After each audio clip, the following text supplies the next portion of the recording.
दोस्तों, परेशानियां हर जगह है और हम परेशानियों से चाहकर भी बच नहीं सकते, क्योंकि आपको परेशानियों से लड़ना होगा और लड़कर आपको जीतना होगा। दोस्तों, गौतम बुद्ध गोस्वामी नगर में रह रहे थे। वहाँ की रानी गौतम बुद्ध का अलग अलग तरीकों से अपमान किया करती थी।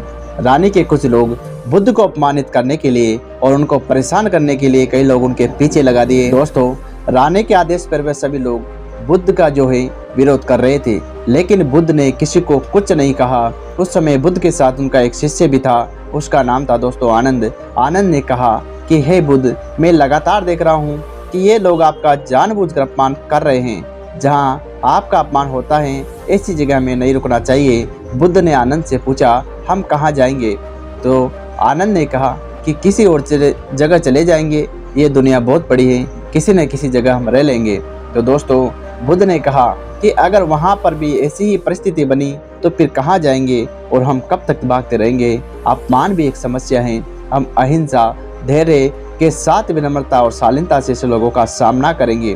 तो दोस्तों, इससे ये सीख मिलते हैं कि परेशानियाँ हर जगह है, आप उनसे कहीं पर भी जो हैं छोड़कर भाग नहीं सकते। उनका सामना करना पड़ेगा, उनके सामने डटा रहना पड़ेगा, तभी आप अपने लक्ष्य को जो है प्राप्त कर सकते हो। दोस्तों, किसी भी व्यक्ति को देख करके उसके बारे में गलत ना सोचे, पहले उस व्यक्ति को पढ़े और उसकी समस्याओं को समझे, फिर आप कोई निर्णय लें। दोस्तों, गौतम बुद्ध का एक खास शिष्य धम्माराम आश्रम में अपना काम करता और काम पूरा होने के बाद एकांत में चला जाता था। वह किसी से ज़्यादा बातचीत भी नहीं करता। जब धम्माराम एकांत में ज़्यादा रहने लगा तो अन्य शिष्य को लगा कि इसे घमंड हो गया।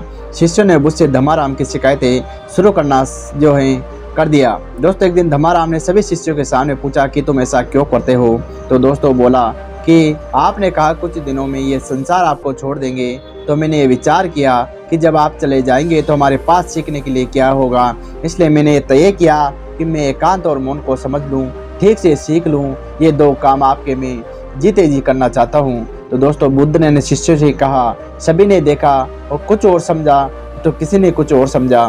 तुम्हारी आदत है कि तुम दूसरों की बुराई करते हो, इसलिए तुमने जो धम्माराम की अच्छी बात को भी गलत रूप में ले लिया। तो दोस्तों, ये कहानी हमें सिखाते हैं कि किसी भी व्यक्ति को देख करके हमें कुछ गलत नहीं सोचना चाहिए, पहले उस आदमी को अच्छे से देखना चाहिए।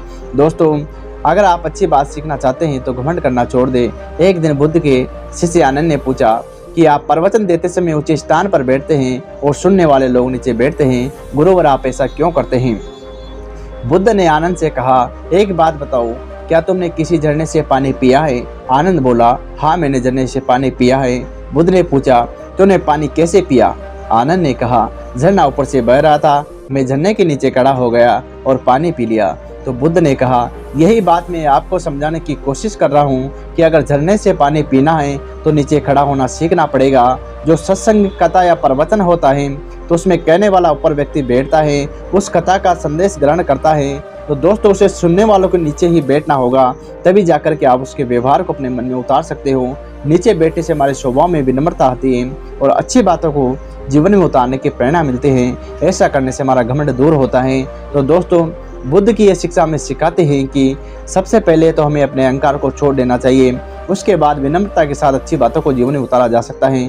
तो दोस्तों, ये थी गौतम बुद्ध की सीखने वाली कहानियों।